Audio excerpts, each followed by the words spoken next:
Assalamualaikum warahmatullahi wabarakatuh. Salam sejahtera untuk kita semuanya. Perkenalkan, saya Rajwa Zakia Basyasya, ditemani dengan teman saya, yaitu Anida Hatanugraha dan Nabila Aulia Rashidi. Pada kesempatan kali ini, izinkan kami untuk memaparkan materi mengenai dinding sel dan pastida. Baik, selanjutnya akan dijelaskan oleh rekan saya, Anida. Baik, definisi dinding sel yang mana merupakan penyusun sel tumbuhan yang paling terluar yang membatasi ruang bagi sel untuk membesar. Dan dinding sel ini merupakan salah satu ciri khas yang membedakan antara sel tumbuhan dan sel hewan. Nah, dinding sel ini memiliki karakteristik yang mana dia ini memiliki sifat yang tebal dan kaku, bukan termasuk dalam barrier absolut dan menghalangi sel untuk bergerak di dalam suatu jaringan. Dan karakteristiknya dia juga komunikasi dengan menggunakan noktah yang di dalamnya terdapat plasmodesmata. Fungsi dari dinding sel ini yaitu melindungi membran plasma dan isi sel, kemudian memberi kekuatan secara mekanik sehingga sel mempunyai bentuk yang tetap.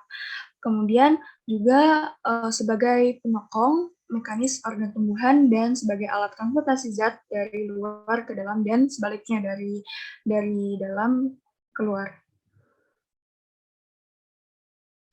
Nah, komponen penyusun dinding sel ini ada dua, yaitu yang polisakarida dan non-polisakarida. Nah, yang polisakarida ini berupa gula yang mana dia ini monosakarida yang melalui ikatan glikosidik.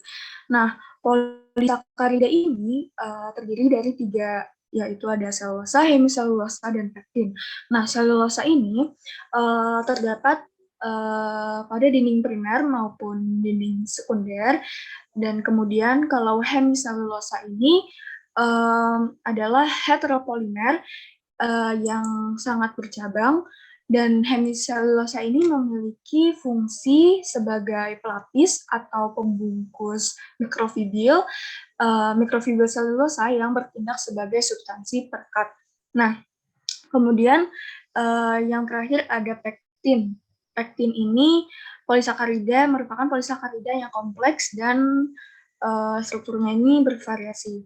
Kemudian komponen yang non-polisakarida ini ada dua, yang protein struktural dan plastik biologik. Protein struktural ini memiliki karakteristik yang kaku, tahan terhadap enzim proteolitik, dan berperan dalam pengorganisasian sel. Nah, non-polisakarida yang plastik biologik ini dibagi menjadi dua. Ada dua bagian, yaitu ada yang lignin dan putin.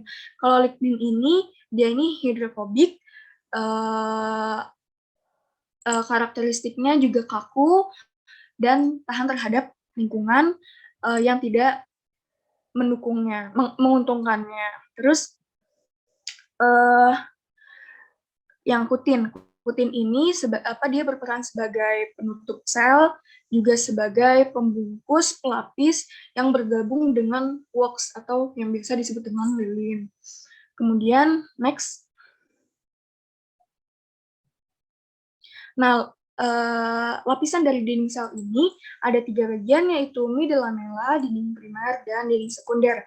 Yang mana middle-lamella ini terdiri atas pektin yang dia berperan sebagai perekat yang menyatukan sel antar sel, sehingga dia itu berlaku sebagai matrik yang merupakan campuran pektin dan hemiselulosa. Nah, yang kedua ada dinding primer yang mana dia ini sel pertama yang berkembang menjadi sel baru. Komponennya itu ada selulosa, hemiselulosa, pektin, dan lignin. Nah, dinding primer ini terbentuk setelah terjadinya pembentukan lamella tengah. Kemudian yang terakhir ada dinding sekunder yang mana dia ini berada di dalam lebih dalam dari dinding primer. Penyusun utamanya itu ada selulosa dan hemiselulosa. Dan juga tersusun atas mikrofibel yang tersusun secara paralel. Next. Selanjutnya ada nokta. Nokta merupakan lubang yang menembus dinding sel yang paling tidak sebagiannya tertutup membran. Nokta bagian dinding sel yang tidak menebal pada sel-sel hidup. Pada daerah nokta terdapat plasmodesmata, yaitu benang-benang yang menghubungkan plasma sel satu dengan sel tetangganya untuk meneruskan makanan dan rangsang. Bagian-bagian nokta ada dua, yaitu ruang nokta dan membran nokta. Macam-macam nokta ada dua. Yang pertama nokta biasa, terdapat pada sel-sel parenkim, serabut kulit kayu, dan skleroid. Yang kedua, nokta berhalaman, yaitu dinding sekunder melengkung melingkungi ruang nokta. Berakhir dengan lubang menghadap ke arah lumen disebut mulut nokta, terdapat pada bagian-bagian silem. Pasangan nokta yaitu nokta komplement dengan dinding sel tetangga. Nokta sempurna yaitu jika dinding sel pada kedua sel yang berbatasan sama tebal. Setengah nokta yaitu jika dinding sel pada kedua sel yang tidak berbatasan tidak sama tebal. Pasangan nokta setengah halaman yaitu nokta berhalaman berpasangan dengan nokta biasa. Selanjutnya nokta buta, yaitu nokta suatu sel berhadapan dengan ruang antar sel tetangga. Nokta majemuk unilateral, yaitu dua atau lebih nokta kecil berpasangan dengan satu nokta sel tetangga. Saluran nokta yaitu dinding yang tebal pada ruang nokta berbentuk seperti saluran. Terakhir nokta bercabang yaitu ramiform.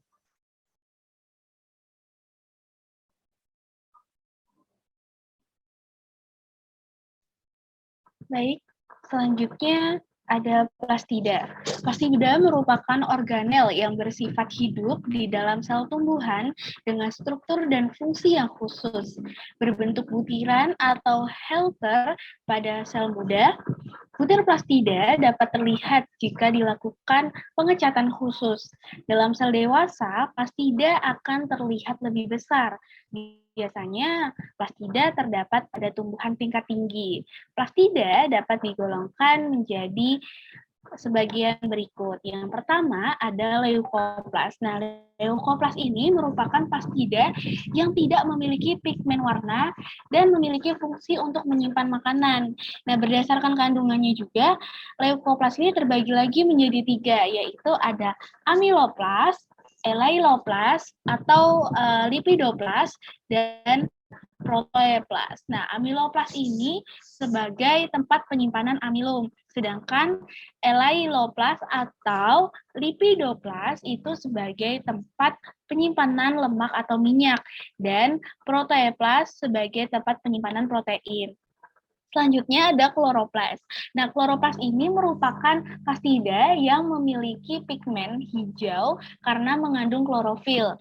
Biasanya terdapat pada sel daun untuk melakukan proses fotosintesis. Nah, yang ketiga ada kromoplas. Nah, kromoplas ini adalah plastida dengan pigmen dominan selain klorofil seperti pigmen merah, kuning, dan jingga. Nah, kromoplas ini berfungsi untuk mensintesis pigmen yang biasa terdapat pada bunga, buah, ataupun biji. Boleh dilanjut? Lalu selanjutnya ada antosianin. Nah, tumbuhan juga dapat memperoleh pigmen warna selain dari plastida nih, yaitu didapat dari antosianin. Antosianin merupakan metabolit sekunder dari famili flavonoid yang bersifat amfoter.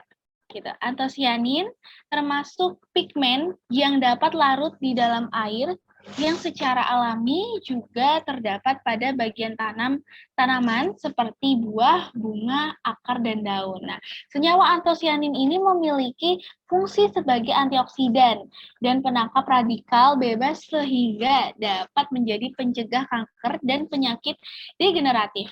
Nah, antosianin ini juga dapat menjadi antimutagenik dan antikarsiogenik. Namun, kestabilan dan ketahanan zat warna pada antosianin dapat rusak apabila mengalami proses pemanasan yang tinggi.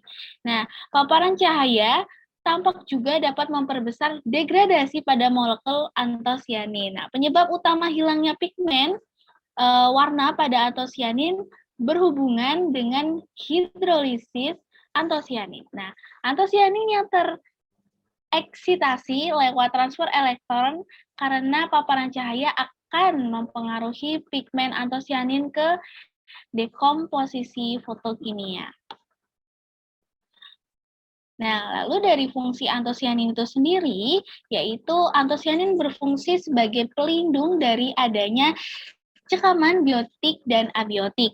Lalu selanjutnya, antosianin juga berfungsi sebagai fotoprotektor terhadap radiasi sinar UVB.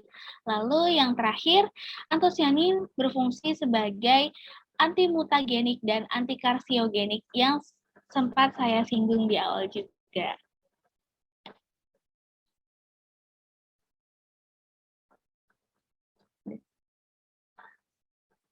Baik, berikut ada daftar pustaka yang kami gunakan. Dan